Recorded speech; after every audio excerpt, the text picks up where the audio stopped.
Okay, page 5. Number 6. Line L1 passes through the points 0, 3 and negative 2, a.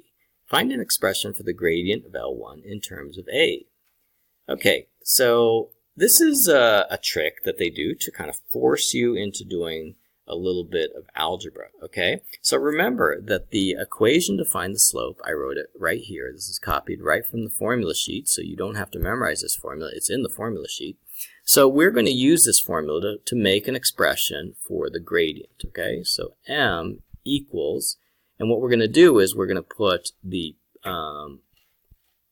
coordinates for p, which are 0, 3, we'll call that x1, y1, and we're going to put the coordinates for q, we call those x2, y2. So y2 is a, right? And y1 is 3, so I'm going to put a minus 3. And x2 is negative 2, and x1 is 0, so I'm going to write it like that. And then I can simplify a little bit. It's equal to a minus 3 divided by negative 2, right? So that's the answer to A. L1 is perpendicular to L2.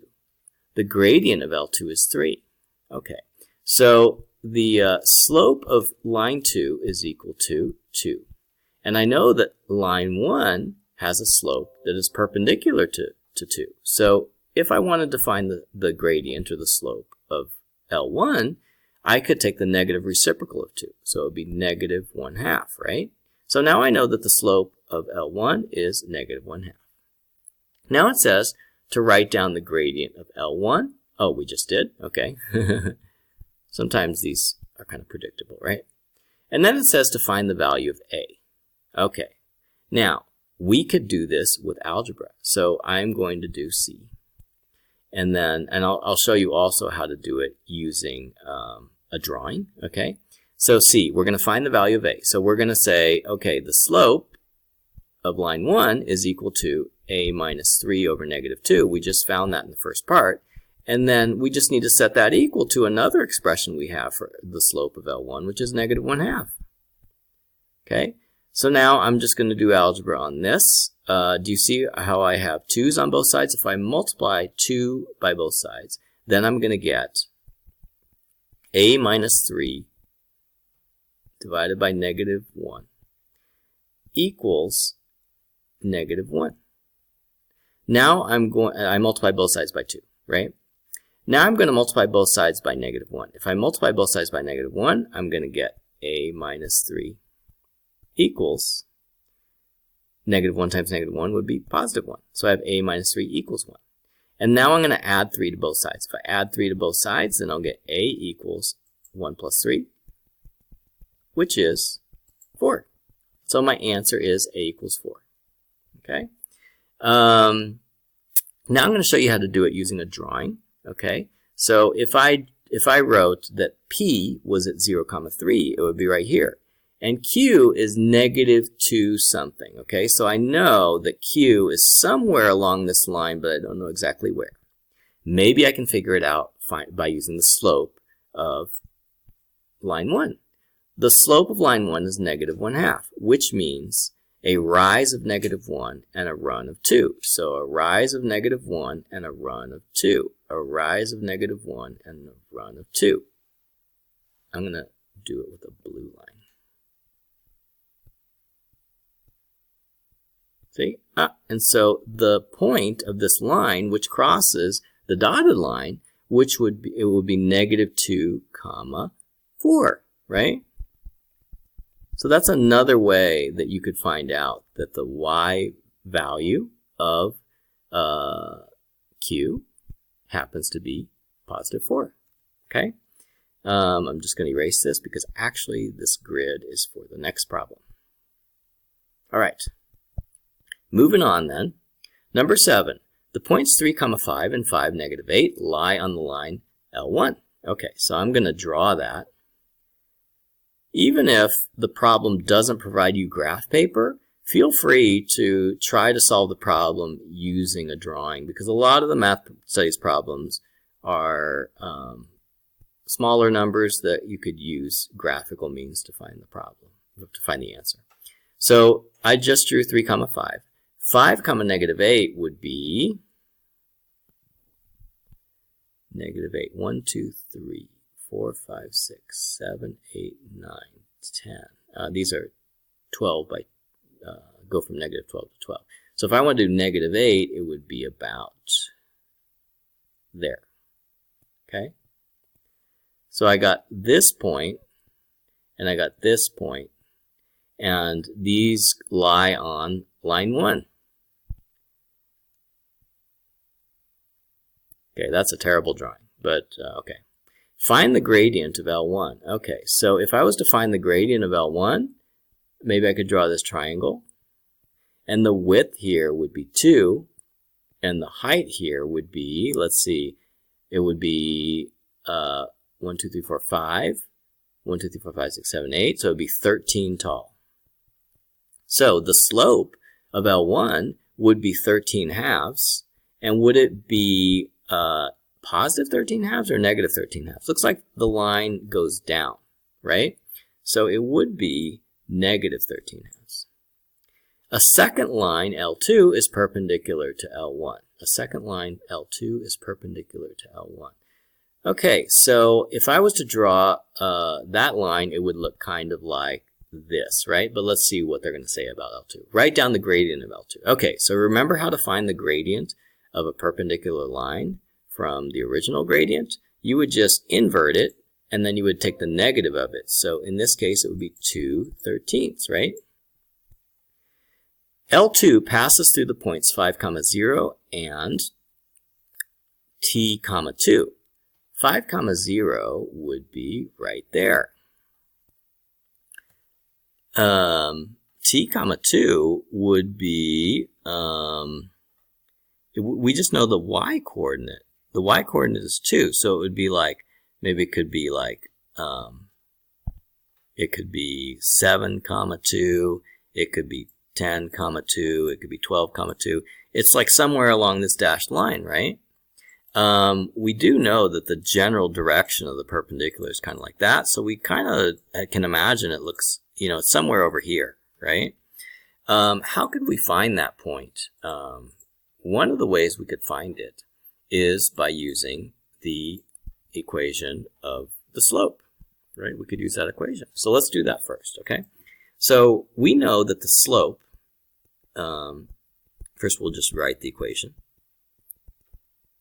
We know that the slope is going to be 2/13. We know that x2, y2 is going to be 5, 0. And we know that x1, y1 is going to be t, 2. So let's fill all those in. So we're going to put 2/13 equals y2, which is 0, y1, which is 2, x2, which is 5, and x1, which is t. Okay?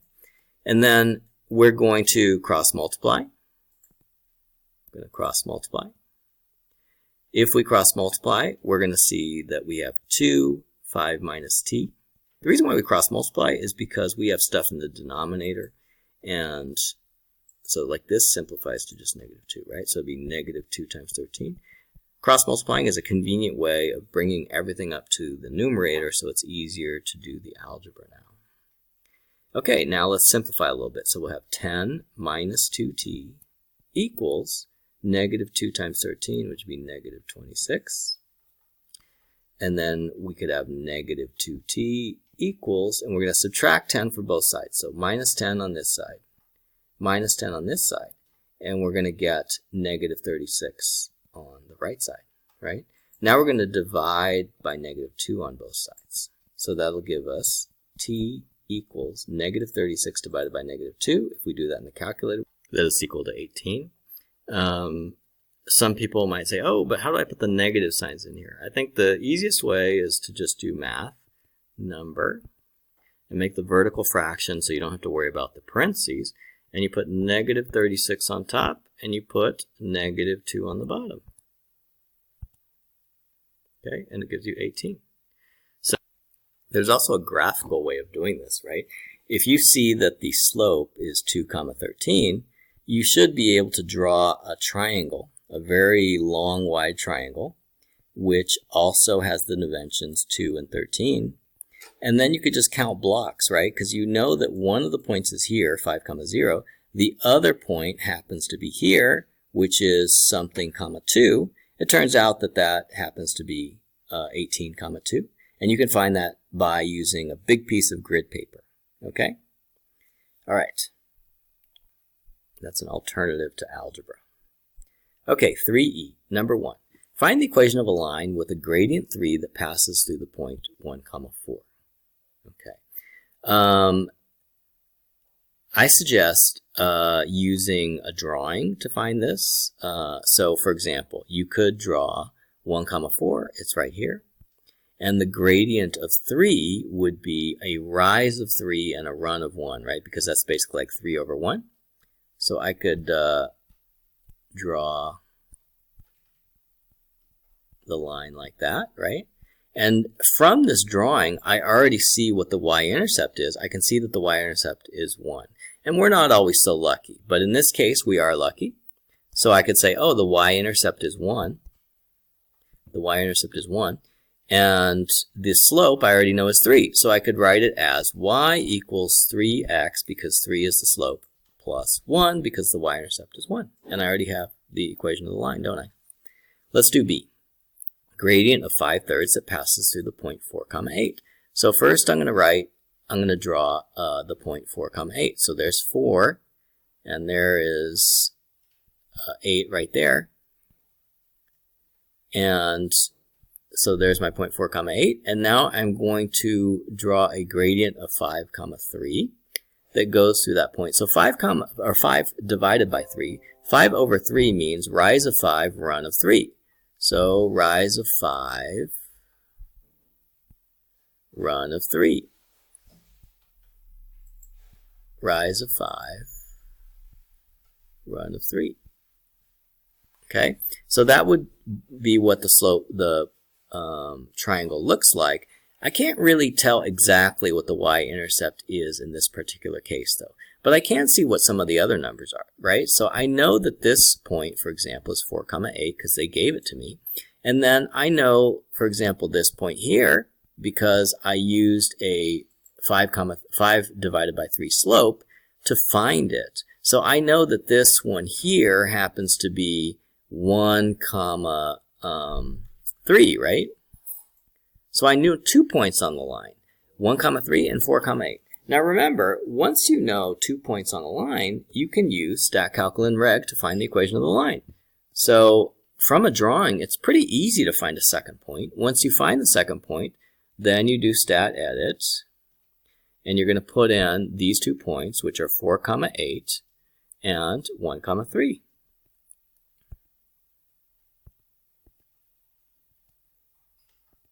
Okay, and then you're going to do stat calc ln reg.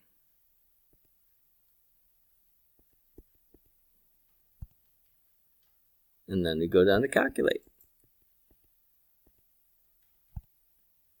And our answer for B is y equals 1.67x plus 1.33. I give 3 significant figures, okay? For C, we'll do C in one other color. So C, we'll do in green.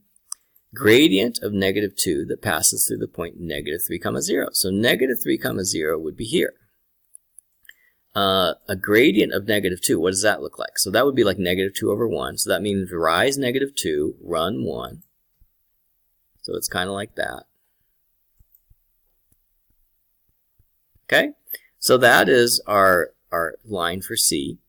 And in this particular case, do you see how we have already found the y-intercept? The y-intercept looks like it is -6, right? So the y-intercept is -6.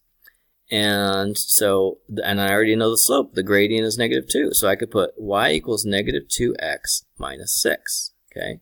I can also use ln reg. I could just pick out the second point here that I found, which would be -2, -2. And then I would put in the original point, -3, 0, and I could use StatCalc-LinReg to find the equation of a line also. Okay? All right. Next problem. It says x-intercept is when y equals 0 and can be found with the GDC by doing second calc 0. Okay? So this is something we did in the investigation. Now we have a chance to do it for real. Okay. So, number 2. For each of the lines, write down the gradient. We're used to doing that. Point of intersection with the x-axis, the y-axis, which we call the y-intercept, and the point of intersection with the x-axis, which we call the x-intercept. Okay? All right, so let's look at the first one. Y equals 2x plus 1. Let's learn how to do this with the calculator. Okay? So we're going to put 2x plus 1, and we're going to graph it. And then what we want to know is the gradient. Well, the gradient we can just identify by looking at, I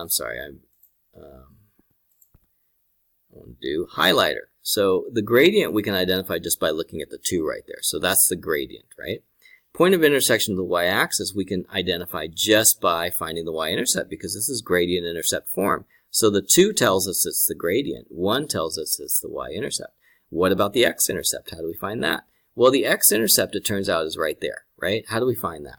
We could use second calc 0 because second calc 0 finds y-intercept. Second calc 0. It's called 0 because it finds when the y value is 0, which is the y-intercept. When it asks you for information on this, it's going to ask you, okay, where about is the intersection? The intersection is there. So it says, give me a point that's slightly to the left or well to the left of that point. So I go well to the left of that point and I hit enter. Then it asks me for a point that's well to the right of that point. So then I go well to the right of that point, of the intersection point, and I hit enter. And then it asks me for a guess. Well, there's only one intersection point between those two boundaries I gave it, so it doesn't really matter what guess I give it. If there's more than one crossing point to the x-axis, then you need to be specific which one of those crossing points you want, and then the guess has to be pretty good, but in this case the guess doesn't have to be any good, so I just hit enter, and it tells me that the intersection with the x-axis, also known as the x-intercept, is -5, 0. So I would put -5, 0 for the for the x-axis, for the x-intercept, -0.5, 0, right? Okay. All right, what about B? Again, it is in slope-intercept form. So the slope would be the -3, which is multiplied times the x value, and the y-intercept would just be 2. Now I'm going to use the calculator to find the x-intercept, okay? And I'm going to show you maybe a couple ways to do that on this one. I am going to program it in, -3x plus -3x plus 2. And we're going to do the graph, and we'll do second calc 0 again. Okay, so we'll do second calc 0, which is number 2. And I'll give it a left bound. The cursor is already to the left of the intersection. And then I give it a right bound by moving the cursor slightly to the right of the intersection, or well to the right. And then I guess it could be any guess. And it tells me that the crossing point is 0.667, 0. 0.667, 0. So that's the x-intercept for this problem. Like I said, you could try to do it a different way, and that is to look at the table. Okay. The tricky thing with the table is, if we want to find when the y value is 0, which is when the x-intercept occurs, we need to find the place on this table where y is 0. And you can see here that actually we can't see where y is 0 because it changes from 2 and -1, and it obviously transitions through 0 during that interval, but we can't see it. So how could we see it? Well, we could see it by maybe doing increasing the step size. So what if we increase the step size to 0.1? Then we might be able to see it. You could see that point where it And do you see, now we know it's between 0.6 and 0.7. So then we could maybe increase the step size to 0.01. Now this is like definitely a calculator expert's way of doing it.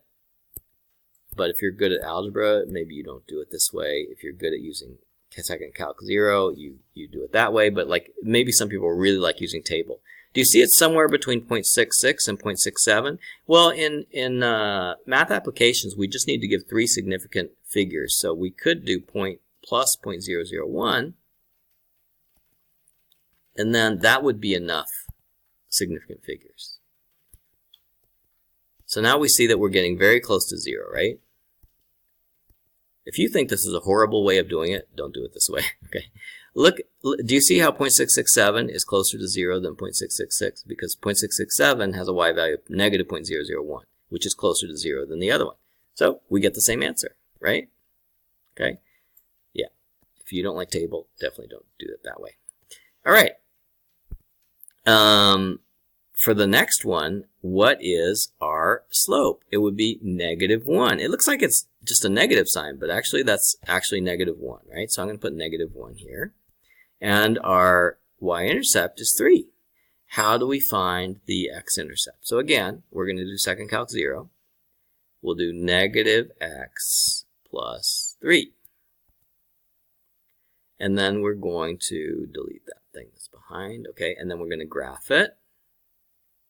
And then we're going to do second calc 0, which is number 2. Left bound. We're obviously to the left of the x-intercept, so I just hit enter. Then I hit the right arrow a few times to go on the other side of the x-intercept, and I hit enter again. And it doesn't matter what the guess is, and it tells me that the 0 point is 3, 0. 3, 0. Okay. It's also possible on some of these to find the answer by graphing, right? When you have a nice one like this, where it's a nice whole number, which 75% of the time in applications it will be that way, then if you do second table, it's a little bit easier to find. And let's just reset our table to how it should be. We'll do second table set, and we'll change this table start to 0 and the delta table to 1, just so it's like how it is at the beginning. And now if we look, do you see how you can find that the point with the y value of 0 is 3, 0. Okay? Let's see. Let's do D. So D has -2/5 x plus 1, -2/5 x. And then you're like, oh, how do I put 2/5 in there? Okay, so one of the ways you can put 2/5 in there is you just put the parentheses around the 2/5. And that makes sure that you don't end up with something that you didn't mean to have. Okay, so whenever you have a vertical fraction like that, you do need to put parentheses around it when you put it in the calculator, just to be safe, okay? -1. Okay. All right, and then I'm going to graph it. And then I'm going to do second calc 0. So second calc 0, which is number 2. And then I'm going to put the cursor slightly to the left of the x-intercept. Still to the right. Still to the right. Okay, now it's a little bit to the left, right? Now I hit enter. I go a little bit to the right. A little bit to the right. Enter. And then I hit guess. So it's -2.5, 0. Okay, and that's it for page 5.